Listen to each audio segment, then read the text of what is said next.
Personal Stories. How 42 alcoholics recovered from their malady. Beginning with the story of Dr. Bob, a co-founder of AA, there are here presented 3 groups of personal histories. Part 1.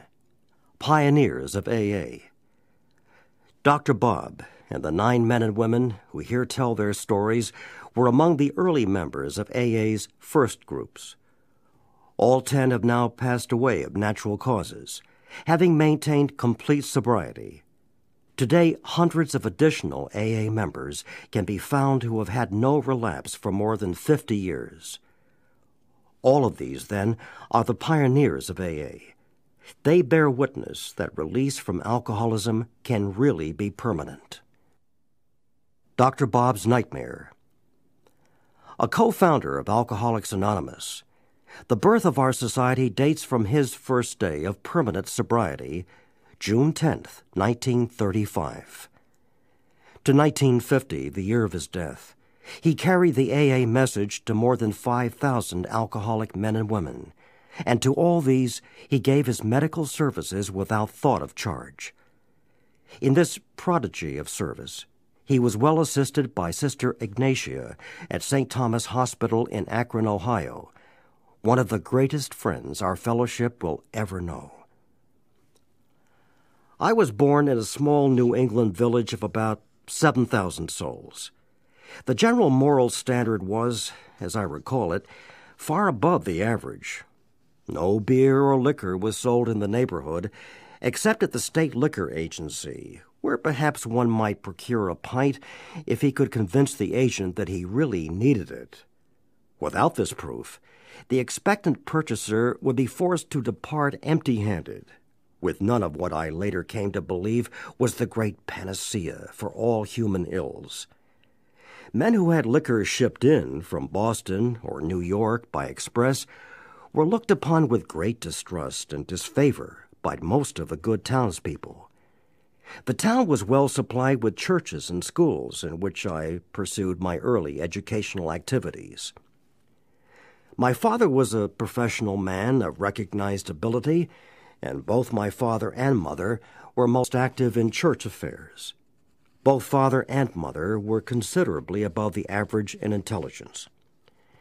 Unfortunately for me, I was the only child, which perhaps engendered the selfishness which played such an important part in bringing on my alcoholism. From childhood through high school, I was more or less forced to go to church, Sunday school, and evening service, Monday night Christian Endeavor, and sometimes to Wednesday evening prayer meeting. This had the effect of making a resolve that when I was free from parental domination, I would never again darken the doors of a church. This resolution I kept steadfastly for the next 40 years, except when circumstances made it seem unwise to absent myself. After high school came 4 years in one of the best colleges in the country, where drinking seemed to be a major extracurricular activity. Almost everyone seemed to do it. I did it more and more, and had lots of fun without much grief, either physical or financial. I seemed to be able to snap back the next morning better than most of my fellow drinkers, who were cursed, or perhaps blessed, with a great deal of morning-after nausea. Never once in my life have I had a headache, which fact leads me to believe that I was an alcoholic almost from the start. My whole life seemed to be centered around doing what I wanted to do, without regard for the rights, wishes, or privileges of anyone else, a state of mind which became more and more predominant as the years passed. I was graduated summa cum laude in the eyes of the drinking fraternity, but not in the eyes of the dean. The next 3 years I spent in Boston, Chicago, and Montreal in the employ of a large manufacturing concern, selling railway supplies, gas engines of all sorts, and many other items of heavy hardware. During these years I drank as much as my purse permitted, still without paying too great a penalty, although I was beginning to have morning jitters at times.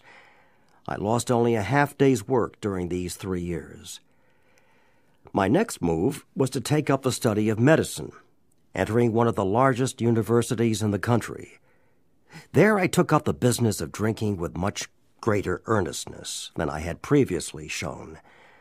On account of my enormous capacity for beer, I was elected to membership in one of the drinking societies, and soon became one of the leading spirits. Many mornings I've gone to classes, and even though fully prepared, would turn and walk back to the fraternity house because of my jitters, not daring to enter the classroom for fear of making a scene should I be called on for recitation. This went from bad to worse until sophomore spring, when after a prolonged period of drinking, I made up my mind that I could not complete my course. So I packed my grip and went south to spend a month on a large farm owned by a friend of mine. When I got the fog out of my brain, I decided that quitting school was very foolish and that I had better return and continue my work. When I reached school, I discovered the faculty had other ideas on the subject. After much argument, they allowed me to return and take my exams, all of which I passed creditably. But they were much disgusted and told me they would attempt to struggle along without my presence. After many painful discussions, they finally gave me my credits, and I migrated to another of the leading universities of the country and entered as a junior that fall. There my drinking became so much worse that the boys in the fraternity house where I lived felt forced to send for my father, who made a long journey in the vain endeavor to get me straightened around. This had little effect, however, for I kept on drinking and used a great deal more hard liquor than in former years. Coming up to final exams, I went on a particularly strenuous spree. When I went in to write the examinations, my hand trembled so I could not hold a pencil. I passed in at least 3 absolutely blank books. I was, of course, soon on the carpet, and the upshot was that I had to go back for 2 more quarters and remain absolutely dry if I wished to graduate. This I did, and proved myself satisfactory to the faculty, both in deportment and scholastically. I conducted myself so creditably that I was able to secure a much-coveted internship in a western city where I spent 2 years. During these 2 years, I was kept so busy that I hardly left the hospital at all. Consequently, I could not get into any trouble. When those 2 years were up, I opened an office downtown. I had some money, all the time in the world, and considerable stomach trouble. I soon discovered that a couple of drinks would alleviate my gastric distress, at least for a few hours at a time, so it was not at all difficult for me to return to my former excessive indulgence. By this time, I was beginning to pay very dearly physically, and in hope of relief, voluntarily incarcerated myself at least a dozen times in one of the local sanitariums. I was between Scylla and Charybdis now, because if I did not drink, my stomach tortured me, and if I did, my nerves did the same thing. After 3 years of this, I wound up in the local hospital where they attempted to help me. But I would get my friends to smuggle me a quart, or I would steal the alcohol about the building so that I got rapidly worse. Finally, my father had to send a doctor out from my hometown who managed to get me back there in some way, and I was in bed about 2 months before I could venture out of the house. I stayed about town a couple of months more, and then returned to resume my practice. I think I must have been thoroughly scared by what had happened, or by the doctor, or probably both, so that I did not touch a drink again until the country went dry. With the passing of the 18th Amendment, I felt quite safe. I knew everyone would buy a few bottles or cases of liquor as their exchequers permitted, and that it would soon be gone. Therefore, it would make no great difference, even if I should do some drinking. At that time, I was not aware of the almost unlimited supply the government made it possible for us doctors to obtain, Neither had I any knowledge of the bootlegger who soon appeared on the horizon. I drank with moderation at first, but it took me only a relatively short time to drift back into the old habits which had wound up so disastrously before. During the next few years, I developed two distinct phobias. One was the fear of not sleeping, and the other was the fear of running out of liquor.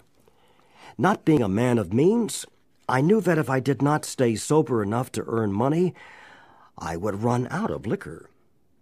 Most of the time, therefore, I did not take the morning drink, which I craved so badly, but instead would fill up on large doses of sedatives to quiet the jitters, which distressed me terribly.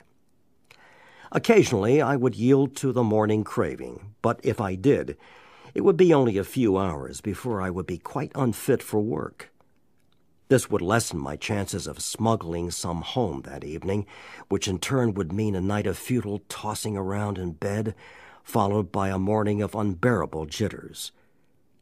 During the subsequent 15 years, I had sense enough never to go to the hospital if I had been drinking, and very seldom did I receive patients. I would sometimes hide out in one of the clubs of which I was a member, and had the habit at times of registering at a hotel under a fictitious name. But my friends usually found me, and I would go home if they promised that I should not be scolded. If my wife was planning to go out in the afternoon, I would get a large supply of liquor and smuggle it home and hide it in the coal bin, the clothes chute, over door jambs, over beams in the cellar, and in cracks in the cellar tile. I also made use of old trunks and chests, the old can container, and even the ash container. The water tank on the toilet I never used, because that looked too easy. I found out later that my wife inspected it frequently. I used to put 8 or 12-ounce bottles of alcohol in a fur-lined glove and toss it onto the back airing porch when winter days got dark enough. My bootlegger had hidden alcohol at the back steps, where I could get it at my convenience. Sometimes I would bring it in my pockets, but they were inspected, and that became too risky. I used also to put it up in 4-ounce bottles and stick several in my stocking tops. This worked nicely until my wife and I went to see Wallace Beery in Tugboat Annie, after which the pant leg and stocking racket were out. I will not take space to relate all my hospital or sanitarium experiences. During all this time, we became more or less ostracized by our friends. We could not be invited out because I would surely get tight, and my wife dared not invite people in for the same reason. My phobia for sleeplessness demanded that I get drunk every night. But in order to get more liquor for the next night, I had to stay sober during the day, at least up to 4 o'clock. This routine went on with few interruptions for 17 years. It was really a horrible nightmare, this earning money, getting liquor, smuggling it home, getting drunk, morning jitters, taking large doses of sedatives to make it possible for me to earn more money, and so on ad nauseum. I used to promise my wife, my friends, and my children that I would drink no more, promises which seldom kept me sober, even through the day, though I was very sincere when I made them. For the benefit of those experimentally inclined, I should mention the so-called beer experiment. When beer first came back, I thought that I was safe. I could drink all I wanted of that. It was harmless. Nobody ever got drunk on beer. So I filled the cellar full, with the permission of my good wife. It was not long before I was drinking at least a case and a half a day. I put on 30 pounds of weight in about 2 months, looked like a pig, and was uncomfortable from shortness of breath. It then occurred to me that after one was all smelled up with beer, nobody could tell what had been drunk, so I began to fortify my beer with straight alcohol. Of course, the result was very bad, and that ended the beer experiment. About the time of the beer experiment, I was thrown in with a crowd of people who attracted me because of their seeming poise, health, and happiness.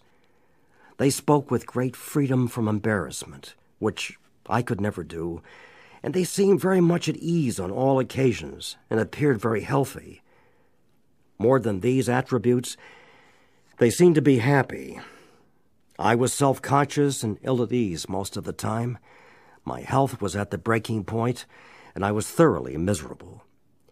I sensed they had something I did not have, from which I might readily profit.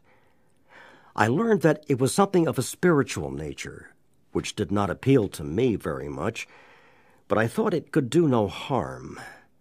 I gave the matter much time and study for the next 2.5 years, but I still got tight every night, nevertheless. I read everything I could find and talked to everyone who I thought knew anything about it.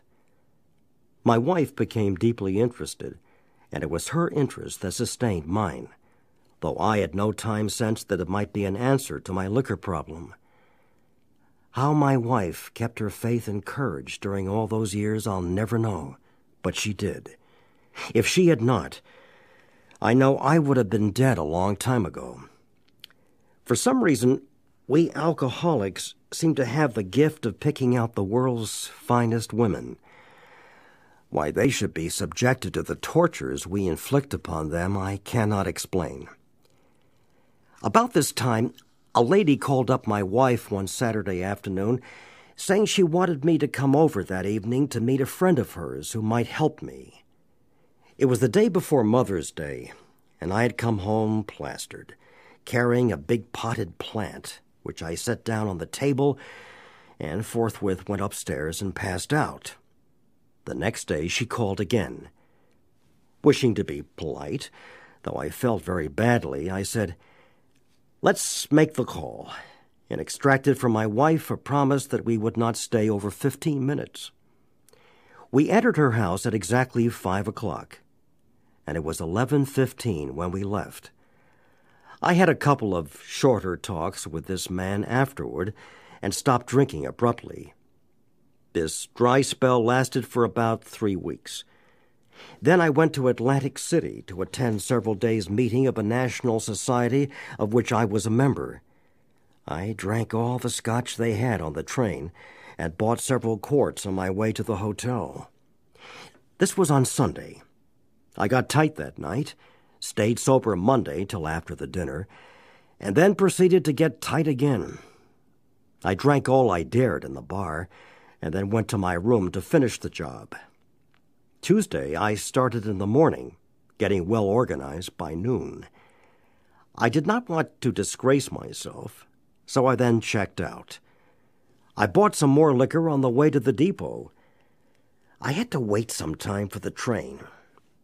I remember nothing from then on until I woke up at a friend's house in a town near home. These good people notified my wife, who sent my newly made friend over to get me. He came and got me home and to bed, gave me a few drinks that night, and 1 bottle of beer the next morning.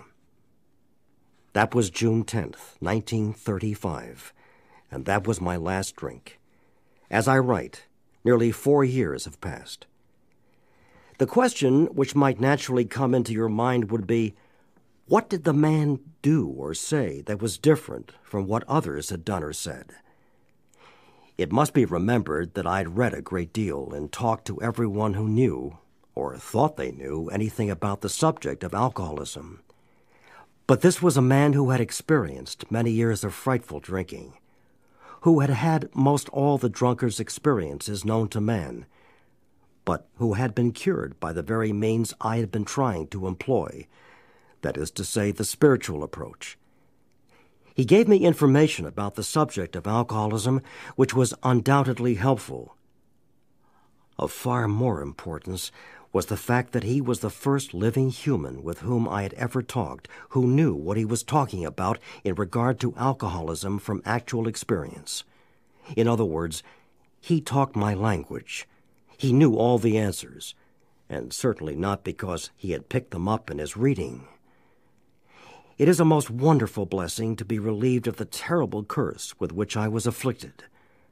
My health is good, and I have regained my self-respect and the respect of my colleagues. My home life is ideal, and my business is as good as can be expected in these uncertain times. I spend a great deal of time passing on what I learned to others who want and need it badly. I do it for 4 reasons. 1. Sense of duty. 2. It is a pleasure. 3. Because in so doing, I am paying my debt to the man who took time to pass it on to me. 4. Because every time I do it, I take out a little more insurance for myself against a possible slip. Unlike most of our crowd, I did not get over my craving for liquor much during the first 2½ years of abstinence. It was almost always with me. But at no time have I been anywhere near yielding. I used to get terribly upset when I saw my friends drink and knew I could not. But I schooled myself to believe that though I once had the same privilege, I had abused it so frightfully that it was withdrawn. So it doesn't behoove me to squawk about it, for, after all, nobody ever had to throw me down and pour liquor down my throat. If you think you are an atheist, an agnostic, a skeptic, or have any other form of intellectual pride which keeps you from accepting what is in this book, I feel sorry for you. If you still think you are strong enough to beat the game alone, that is your affair.